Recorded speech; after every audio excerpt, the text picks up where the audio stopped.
You're listening to the Options Insider Radio Network, the home of the Options Podcast. For more quality options programs, visit theoptionsinsider.com or search for Options Insider Radio Network in your podcast provider of choice. Listeners can also access all of our programming through our mobile app available in the iTunes and Google Play stores. Select programs are also available via live stream at mixlr.com/options-insider. That's mixlr.com/options-insider. Don't forget to follow along with your favorite programs and submit your own questions for the hosts at twitter.com/options, stocktwits.com/options, facebook.com/theoptionsinsider, or via questions at theoptionsinsider.com.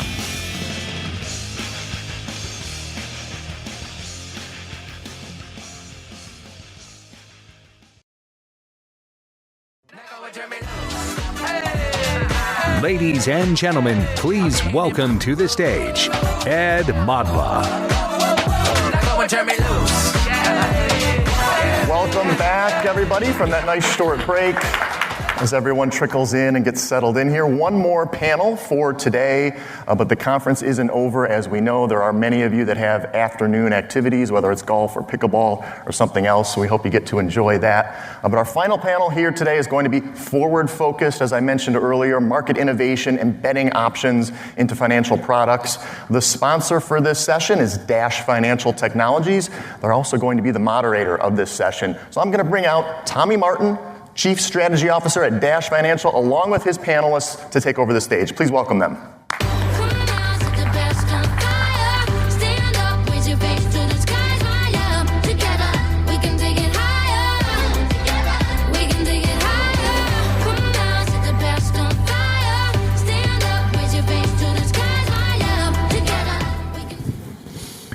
All right, thank you so much, Ed. I appreciate that. Everybody excited for the last panel warriors? Automation and reg? You should be excited. I'm excited. All right, let's kick it off. Let's kick it off with some intros just to get started. Annabelle, if you'd like to lead us off. Sure, I'm Annabelle Baldwin. I'm a partner and the Chief Revenue Officer for SpiderRock. Shawn, Cruz. I'm in the business development lead for IMC Trading. Geralyn, Endo, Head of Business Development for MEMX Options. Thank you, guys. I appreciate it. So let's get started on the topic of AI and automation, something that's obviously pressing, a very hot topic as of late. And when you think about automation and AI as it relates to your specific businesses and business models, in what ways are you considering utilizing the tools and the processes to enhance your business? Annabelle? Right. So the DNA of SpiderRock is really automation, and we've ran execution techniques based on machine learning, logic for over 15 years now. So that's something that we've adopted and that we've done for a long, long time. Everything we do, all the tools that we build, from a trading perspective, and we service really the institutional crowd that trade, option in a very, very high velocity, mostly in the vol space, right? So these guys are deploying, broad-based option strategies in a very automated fashion. So the tools that we have to deploy are really centered around automation, whether it's via, the algorithmic techniques, machine learning, et cetera, to observe the market microdynamics, but also everything that goes around it. Loading positions every morning from the clearing firms, loading locates, loading restricted list, controlling risk, as fills comes back in the system. So everything is really sort of airtight and controlled in a very automated fashion. Those tools are pro tools. So we're gonna continue, deploying these sort of automated techniques, applied to our markets. I think what's very exciting for us is that we've been really focusing on a sliver, of the institutional crowd that's trading vol for the past decade and 15 years actually. But I think seeing new coming clients, whether institutional or retail into the space, that are perhaps demanding better tools, better access to liquidity, better access to markets. I think deploying these techniques that we've been deploying for the pro side of the business into perhaps a wider array of clients is very, very, very exciting to us. So it is what we do. I think you're going to see more and more of that. I think you're going to continue to see far better tools to service that space. One thing that I will say also is that in the same spirit of clients demanding better access and certainly better access to liquidity, whether it's on the retail side or institutional side, you're starting to see different option ATS, right, flourishing out there. So you guys are running one and have run one for many years. There's just a handful of those right now. We're launching as well an option ATS, but I think that's a reflection of more automation is needed to perhaps provide direct access, between people initiating flow and people responding to flow. And sometimes these lines are blurry, right? Because particularly in the institutional space, an institutional client, buy-side client, might be initiating, might be responding as well, right? So you're going to start seeing this sort of trading network, and that's certainly how we think about it. That's sort of fully automated, to directly connect natural flow providers with, liquidity providers that maybe market makers, maybe, have an X list, maybe they want to be long Vega in a certain amount of name, short Vega elsewhere, it corresponds to their X list, boom, it trades. So you're going to start seeing these sort of techniques, this sort of automation, and that's certainly something that we're pushing forward. Oh, thank you. Shawn, what do you think about AI and automation? So I think for how we interact with the market, so via our partnership with Dash, we have a large footprint in the retail space. But as a market maker, we are always there present on the markets, providing liquidity. We have to be on two sides. And so to do that in mass and as fast as these orders are coming in, we have to be pretty smart about understanding how we manage risk, which Annabelle alluded to, but understanding, okay, this order's coming in, do we want to hold it and warehouse that risk? Or do we understand it's going to be toxic and we need to get this off our books as fast as we can? So I think the AI and automation, it's not enough to just have a trader kind of keeping an eye on things. You actually have to have the systems in place to be able to process that data in real time and then update your quotes or update what you're doing out there in the market as well. But you don't know if it's a mom and pop investor buying 2 calls in Apple or if it's one of Annabelle's customers who's going to come in with a tidal wave of orders and you just want to be ready for that. But we don't know who's on the other side of that trade, or when we post quotes, who's going to be the one wanting to hit into those quotes. So the AI and automation is actually just key. I don't think you can be a quality market maker without having that deeply embedded in everything you do. Well, thank you. Geralyn, how about on your side of the world? I actually wore this colored dress hoping I would be camouflaged so you wouldn't call me pretty. Does it count if I say that I use ChatGPT to help me come up with answers to these questions? Yes, it does, okay, absolutely. Awesome. So I did ask ChatGPT, how does MEMX use AI and automation in its business? And it kind of hit the nail on the head. It said that MEMX runs a fully electronic equities exchange, a fully electronic options exchange, and also provides technology to fully electronic exchanges. So thank you very much, ChatGPT. That was a nice answer. All kidding aside, I didn't use ChatGPT. But technology continues to rapidly advance, and it brings more sophistication and intelligence, like we've heard from these two, to traders, including and especially retail, because that's where we've seen the tremendous amount of growth coming from. We saw on Tuesday, Henry's slide show that there are firms out there that are using AI and automation, targeting retail investors to help them trade and connect directly to their brokerage accounts. So that access is just a tremendous addition to our industry. As for MEMX specifically, I'd be remiss to say that we're not using AI and automation, right? We're constantly evaluating opportunities to become more efficient. The low-hanging fruit, of course, would be something like in the finance, on the billing and reporting side. But for me, I think the sweet spot is really between AI and high, or the human intelligence. That's where the magic really happens, when the two come together and really fine-tune something to move the industry forward. Awesome. I think on the ChatGPT front, it's interesting because we have developers and the people that are using that.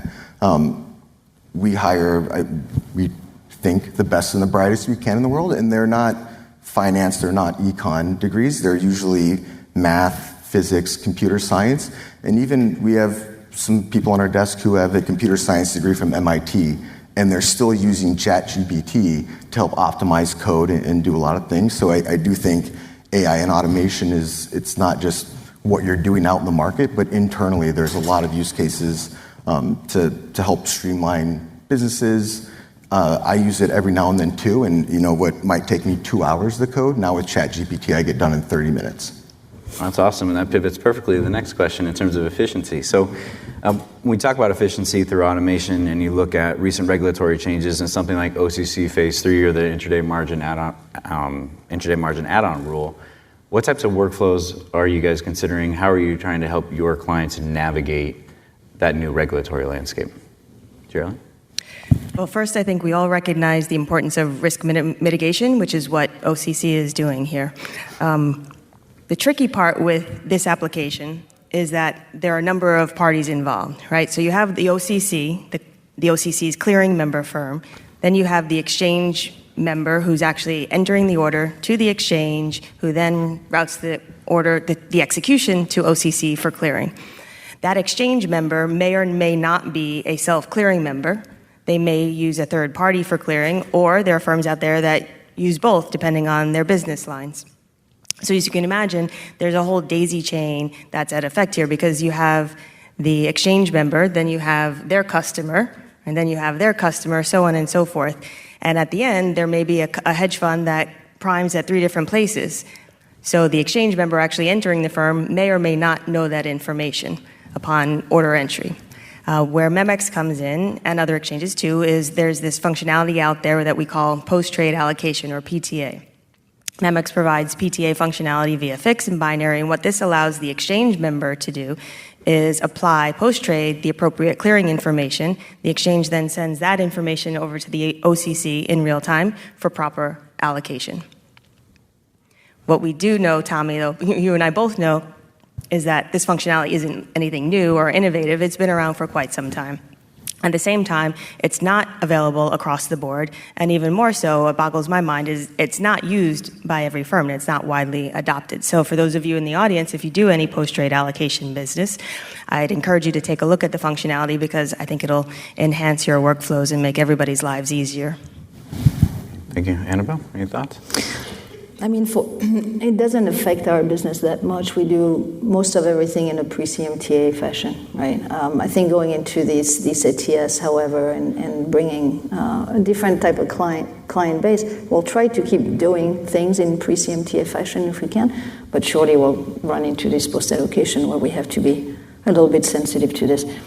Is it going to raise the cost of execution at some point? Most likely, particularly if the executing broker has a smaller balance sheet. I think the ones that have larger balance sheets will be a little affected by this, but that's a consideration to think about, yeah. Agreed. Shawn? Yeah, I think just for us, like the efficiency piece comes in, we try and be as friendly to the customer, whatever they want to do. So there is just traditional market making. We're out there, we're fully electronic, but we see trades sometimes where they go up and eventually the head of trading might call me and say like, hey, we keep seeing this massive trade come through. Can you find out who's on the other side of this? Can we maybe find a way to be a little bit more direct and have a more maybe a mid to high touch interaction with it?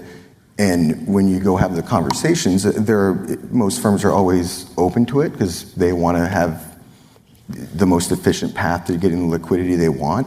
But the solution comes from us making their life as painless as possible. So if they say we would love to just interact with you directly via Bloomberg Chat, ICE Chat, whatever that is, that's always good and great. But if it's going to be a huge lift for them operationally, we need to just be ready to say, basically, in ideal world, I can say whatever you need to do, we can do it. Yeah. And it's like that meme of like the CEO saying to do something and the poor guy behind him who's like, God, I got to do this. Yeah.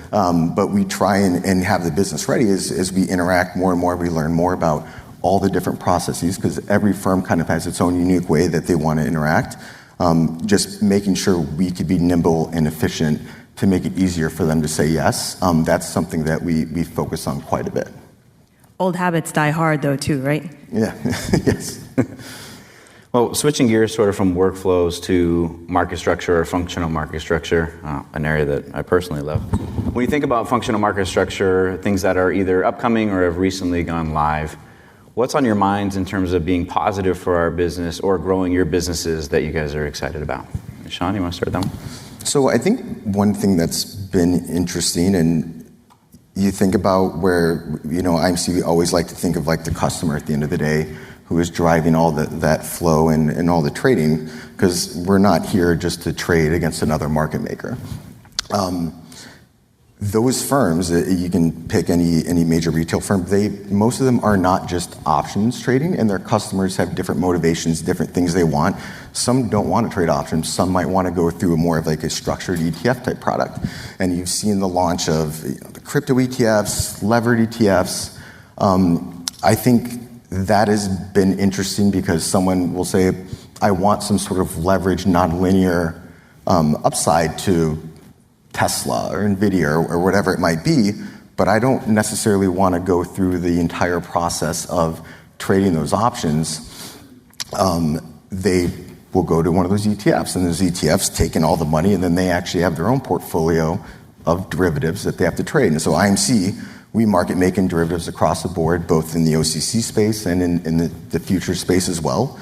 But it's given an interesting rise in something to my point of, we have to be ready to trade whatever the counterparties want to trade. Flex options have become huge lately, and I think that's an interesting growing space. And if you do want to be a liquidity provider, you have to be good now in multiple options type products, and you do start to see AI and automation again. You will see something go off in the flex space, and then you'll also see something go off in just the regular traditional listed option space. At the end of the day, that's coming from customers putting their money into those pieces, but being ready and able to interact with that and do it in a way where we can still make money. We're not just eating the entire trade the whole way. But I think in terms of new things and new developments, that the levered ETF space has been a big game changer that we've seen, and we've been trying to be reactive and nimble on that front. Awesome. Geralyn, what are your thoughts? I'd say the addition of trading hours across the board is a refreshing topic for me to talk about, because we've been talking about it for a few years now on every panel. And when you think about like the broader industry, if you look at equities, for example, those exchanges are starting to trade at 4 a.m. MEMX actually earlier this week announced that we're going to start trading at 4 a.m. equities May 19th. So, and of course, as options traders, we're happy to have the underlying market. It's kind of important to have an underlying market open for options as well. So options trading additional hours is certainly on the table, and I think it's important as we move forward as an industry to do that. We have to be cognizant of all the participants. So MEMX specifically, we've already provided exchange technology for a crypto exchange. So we're familiar with 24/7 support. We also provide technology to Blue Ocean, so same thing. Not every firm out there can say that. There are firms that already have a global footprint like IMC, right? So it'll be a little bit easier to expand trading hours potentially. And then there are other firms out there who just trade in US markets. Now, maybe they'll adopt additional hours, maybe not. Maybe they prefer having a life outside of options. I get that. But I think as an industry, I'm excited to see it's a great opportunity as we move forward, and also important to keep in mind what's happening outside of our industry, because retail investors have other products to trade 24/7. So if we don't step up our game, is there a concern that they may not stay in options, they may look elsewhere to meet their needs? I think one thing on that is when you look at extended hours and from a market making perspective, and to your point about that they're trading different assets, if we're market making Apple at 7 a.m., if the underlying equity market is not also a healthy, robust market, it makes it more expensive for us to be able to trade, and it can impact our ability to provide a quality two-sided quote that's something deep and easily accessible. If the underlying market Apple stock is actually a mile wide and there's nothing there, that increases our hedging costs, and then we naturally have to the system itself will understand that and it'll start widening out quotes. So a retail investor will pull up, the Apple options chain at 7 a.m. and see it's like $1 at 5, and just say, I'll wait till 8:30. I'll wait for the regular market to open. So it's impossible to separate the two. It's kind of a chicken or the egg thing. You need both to be robust in order for that market to be a good quality market that customers can interact with. Annabelle, any thoughts on that? I mean, I echo, all these thoughts, right? I mean, we're in the business of building tools and really to provide access, access to the markets, access to liquidity. So I would say that anything that reduce the friction, to access this market for us is great, right? We have clients around the world, trading actively, right? So extending trading hours is, hugely important. But I'd say the, electrifying, flex options, on various exchanges is very important to us because we do see a massive uptick, in using particularly Euroflex, in the RefCon trade and things like this that we are building the tools to automate, right? Perhaps, SIBO can start lift this, 10 contracts max, when crossing SPX, I agree with that. 100%. Right? So just raise it. There's demands for it. Let's just cross electronically for more than 10 contracts, for God's sakes. Reduce the size of the QCC, I mean, just let this electronification happen. Yeah. And I think all of these barriers, all these frictions are not necessary. I think it's important sometimes to be innovative. We also have to, timing is of the essence, right? There are firms that tried to do some of these things years ago, and I think the industry just wasn't quite ready for it. So, but it feels like now it's ripe for the taking. Yeah, definitely. It's in our business has been growing tremendously, right? So, with that, in the next 12 months or so, we're going to have 2 more options-based SROs. Thank you. So, in terms of launching 2 more SROs, bringing us up to 20 total options exchanges, again, how do the additional SROs impact your businesses, or what are you most excited about relative to the addition of 2 SROs? And Geralyn, we'll start with. Is that a softball for me? Yes, that was a layup. Thank you. So yeah, like Tommy said, there are currently 18 exchanges, and we saw on Henry's slide earlier this week. You can tell I'm a fan of Henry. I mean, who isn't? He did note that all 18 exchanges do have decent market share, including MEMX, who's not quite even 2 years old. We have 3.5–4% market share, and if you look at the segment we compete in, regular electronic only, it's more like 6%. Why are there? I'll also remind everybody though that there's a reason for 18 exchanges, right? There are only a limited number of umbrellas, but each umbrella needs to have permutations or combinations of allocation model, whether it's pro rata, price time, overlaid with or combined with a different fee model, maker-taker, taker-maker, classic, what have you. So yes, MEMX actually, we got our second medallion approved back in March. And we filed our options exchange rules on Tuesday morning, actually. It will be a pro rata exchange based on the exact same technology as our current exchange. Regular orders only to start. That's the first question I get. Will there be auctions and complex? Yes, we'll get there, but we're doing baby steps. Risk mitigation is key. And we're targeting a launch of Q2 of 2026. So I'm looking forward to working with you all in the next year on making that successful. Nice. Shawn, what do you think about that? Yeah, I think to the extent you're getting more exchanges, we're fully electronic, so it makes it somewhat easier, but not totally easy, because then we still have to manage risk and we have to be out there quoting, which is more deployment of capital that we have to be, and understanding how the ebb and flow of trading on different exchanges, and you do get into different pricing models, pricing structures. Where we have an advantage. I think another thing that's coming up, I know just enough about it to say like the first layer of it, and then nothing else beyond that, but getting to like 10G, and now people are talking like 25G, and well, you could just group 4 10Gs together, and then you're at 40G.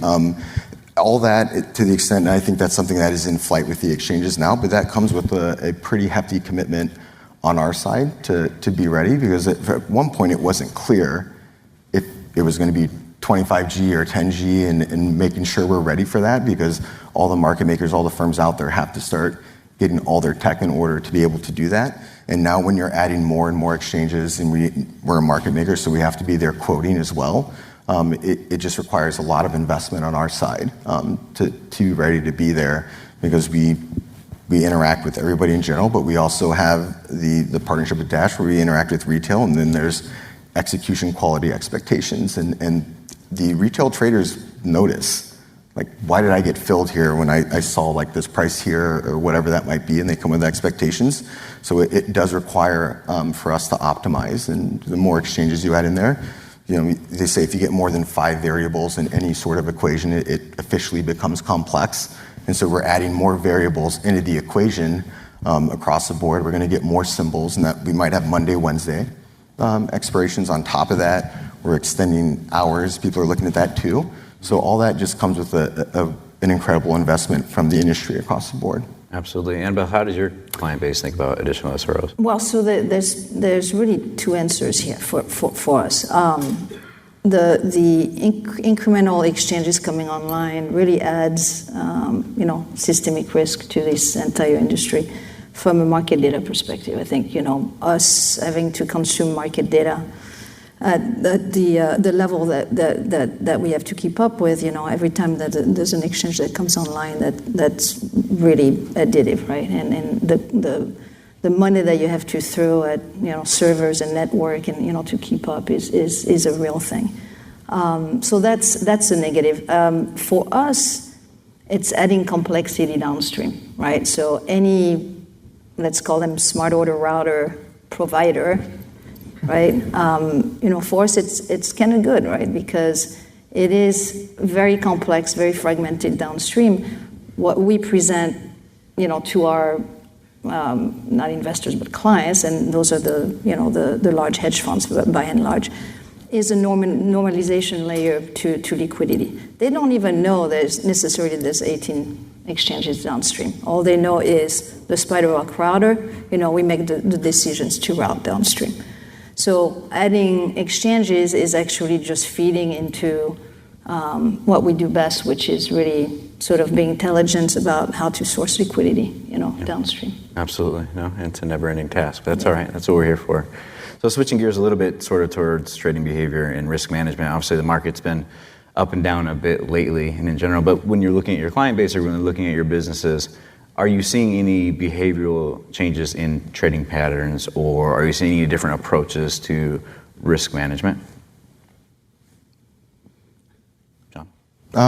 Sorry. I thought you were looking at it. No. I was, but... So I guess just directly what we saw, and you look at some of these highly volatile days that we've had lately, especially with like tariff announcements coming in and out, and you see VIX skyrocket. And initially there is a big pop, and we had like 100 million, was it 102 million contracts one day, which is incredible. It's a huge milestone for the industry to pass. I actually think just across the board, the industry held up well. When you think of how many trades, how much volume and everything that was going in and out, if things really go sideways, our phones will start blowing up from everybody who's interacting with us and saying, like, what the hell happened here? We didn't really have anything like that.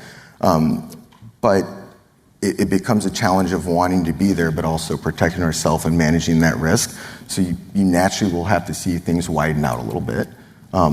That just gets built into when we start to see the underlying volatility in the model in the market grow up. That just increases our offsets that we have to put out there. But you can't get too wide where then all of a sudden everybody wants to step back and nobody wants to trade at all, because you want to be able to provide the layoff of risk and the transfer of risk. That's what we're here for. But I do think you get that initial pop, you get the 102 million contract day, but if you just have VIX hanging out at 30, 25 for too long, you generally start to see the market slow down a little bit. And we've actually seen that, where a couple weeks ago we had 100 million contracts, and now we've had a couple days where it was down in the 40 millions. And I do think you start to see some fatigue with all the volatility that comes in, but still being there and being ready, because we don't know if Monday is going to be a 40 million contract day or 100 million contract day. But we just have to be ready to be there and facilitate any trading that does go on. Yeah, I completely agree. And you're uniquely positioned, Annabelle, with your business. Yeah, that was interesting. So what do you guys see? So we saw triple the volume that throughout April that we typically see through the system. So the whole vol crowd, just got busy. It was tremendous opportunities in every facet, in single name relative value, in dispersion, in all the way through the VIX term structure. I mean, there were just massive opportunities from our client's perspective. And they're ready for it. And I think the role of automation here is critical. These guys, manage billions of dollars, certainly hundreds of millions, allocated to these vol strategies. And sometimes the risk is off, when the equity vol is depressed. But in time like we've seen, recently, this is when they just put the risk on and just start trading, opportunistically across all of these different opportunities.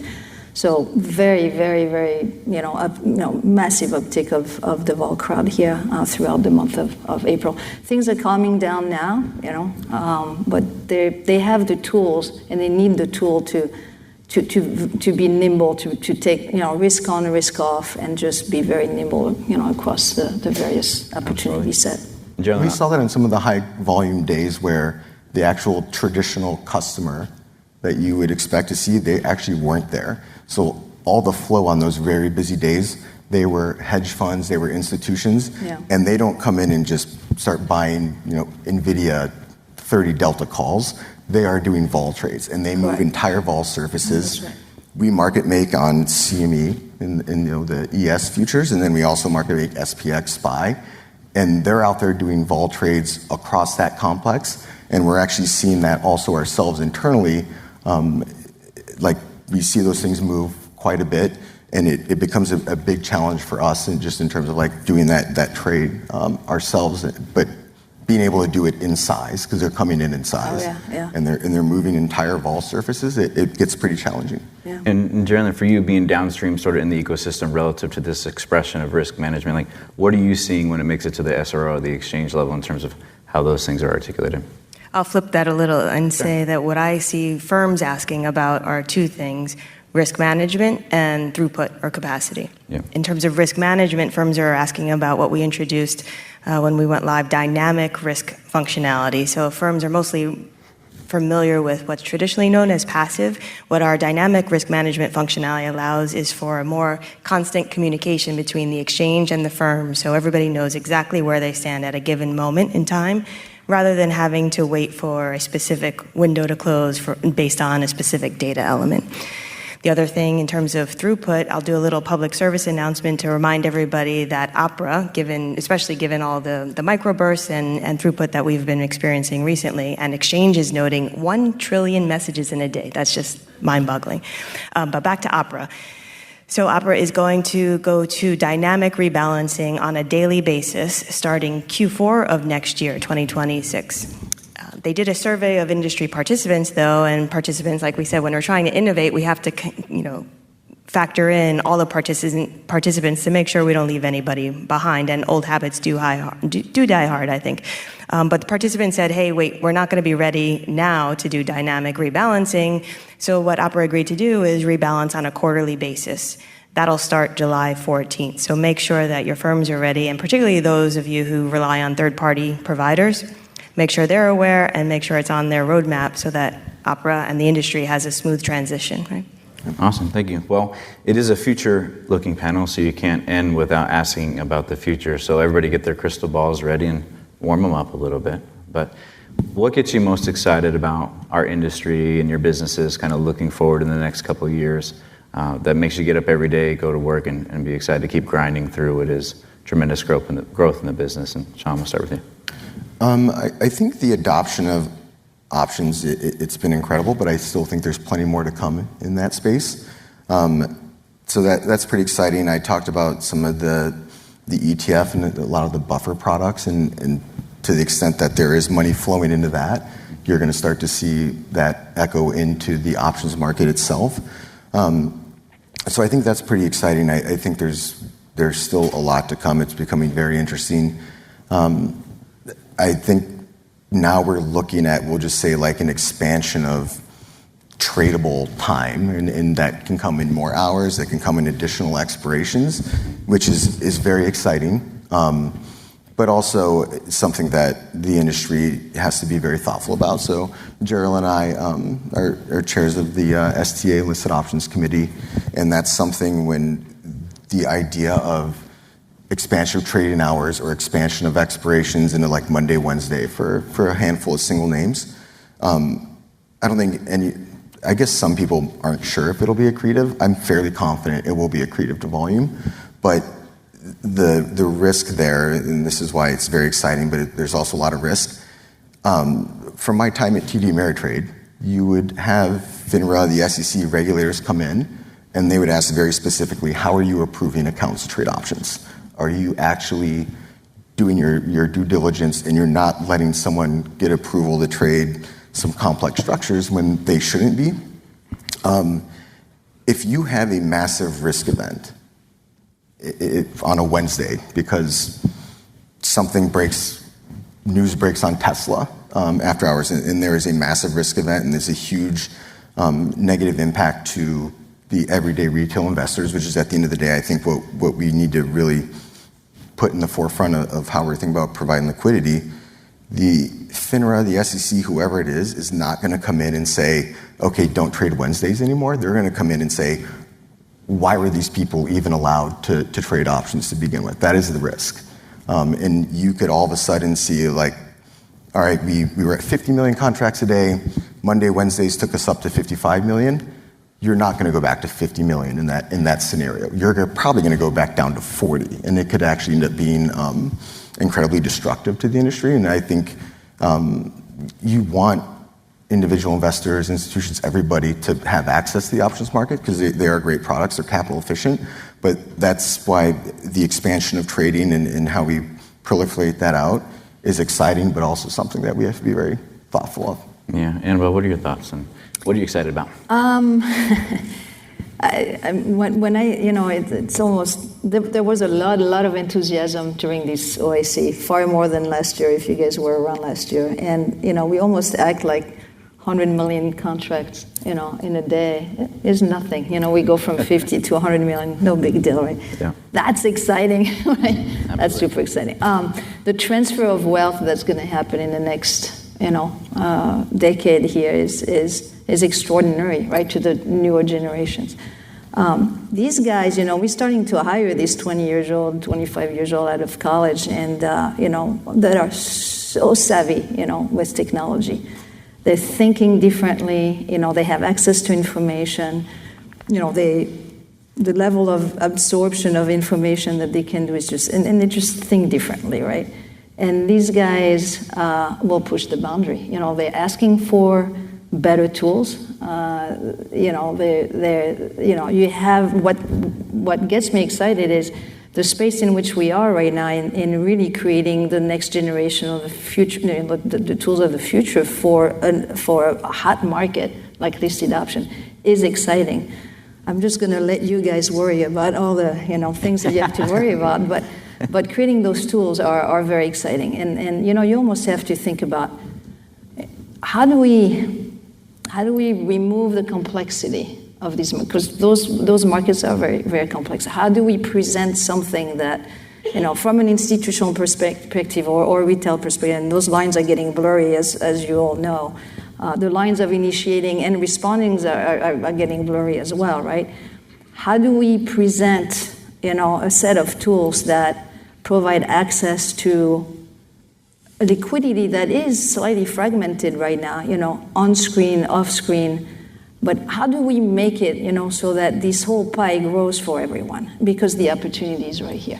Absolutely. And it is so exciting. Absolutely. Well, they say the best for the last, so we'll be the best of the last of the last. But Geralyn, what are you excited about?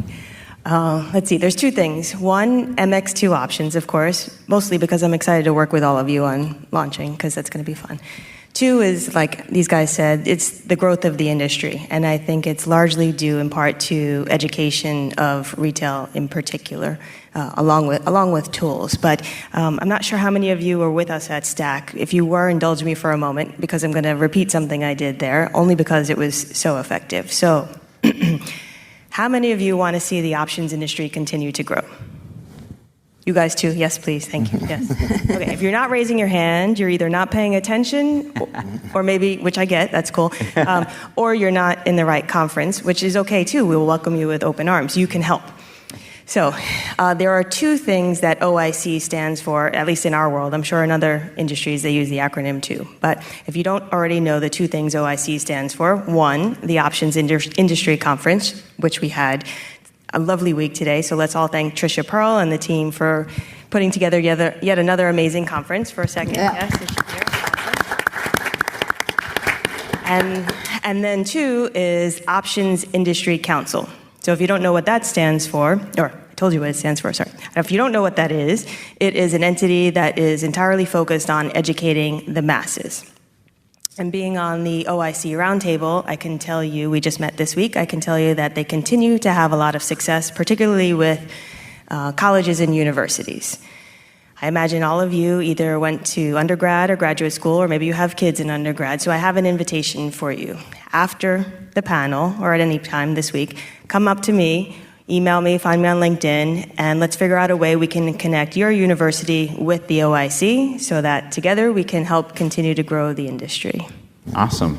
I think that's a great way to conclude. Thank you guys so much for your time and staying until the end. And thank you guys for actually hanging out to the end and joining us. We really appreciate it. So get your golf clubs, get your pickleball paddles, meet us outside, and looking forward to seeing you there. So thank you so much. Really appreciate it. Have a good day.